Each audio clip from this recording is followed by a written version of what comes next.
Hey, welcome to the Metal Bar. I'm Ricardo, and the man next to me, of course, hits the skins for Mastodon. Brann, welcome to New Zealand. Thank you.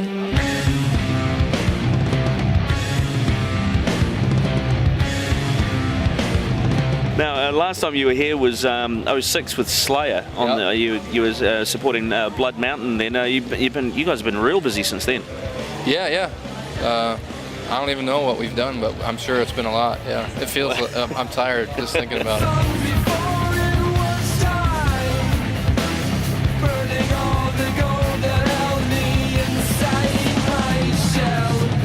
Crack the Skye, obviously, the new album is kind of, you've got elemental themes running through some of your records. You know, you've got, this is the ether or the sky or space or whatever you want to call it. And ether. Yeah, ether. Ether's good. Yeah. And then Blood Mountain was earth, and then Leviathan was, I guess, water. That was water. Yeah.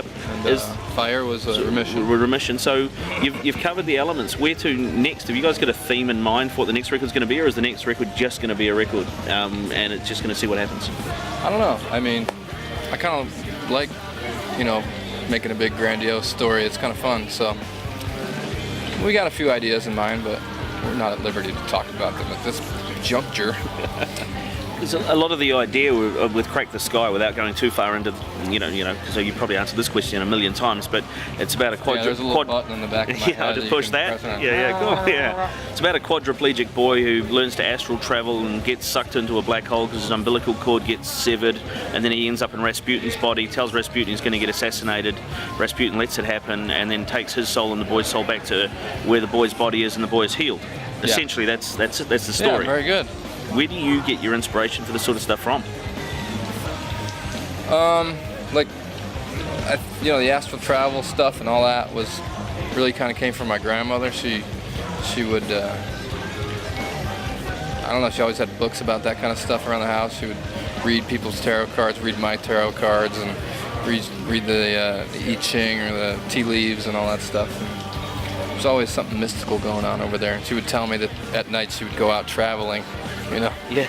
So I knew all about it when I was a kid, and then I took a trip to Russia. But Russia was always kind of a focal point aesthetically for Mastodon, because when we first started, we wanted some kind of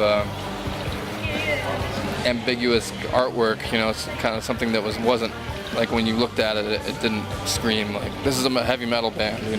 Something a little more classic looking.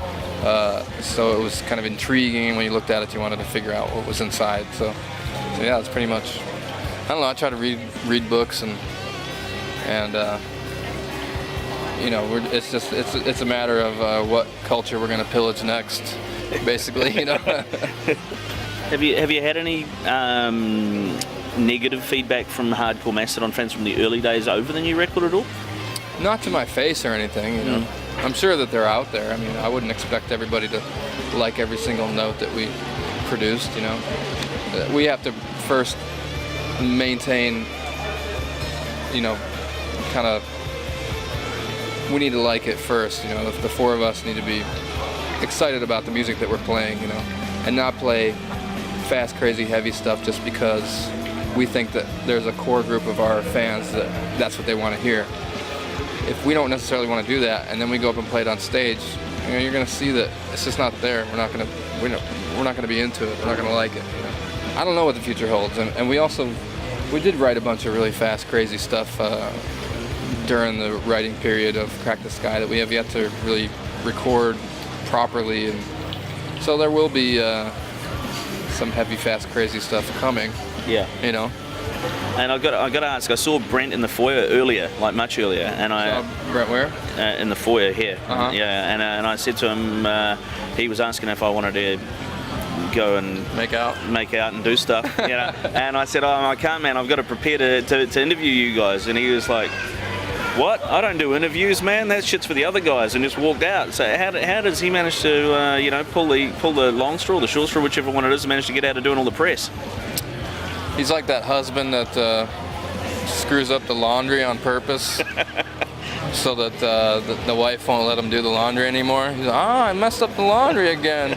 That's it. You can't do the laundry anymore. Oh, geez, darn. God darn. It's like that. Golden. Hey man, thank you very, very much. Thank you for joining us on the Metal Bar. Yeah. Appreciate it, and really looking forward to seeing you guys live tomorrow. Thanks. I'm looking forward to seeing you. I'll be the drunk guy. I'll be the drunk guy live down the front. Oh yeah, so it'll be easy to pick you out. Yeah, easy, real easy. Cheers, brother. Thanks, man. Cheers, man. Hey, this is Brann from Mastodon, and you're watching The Metal Bar.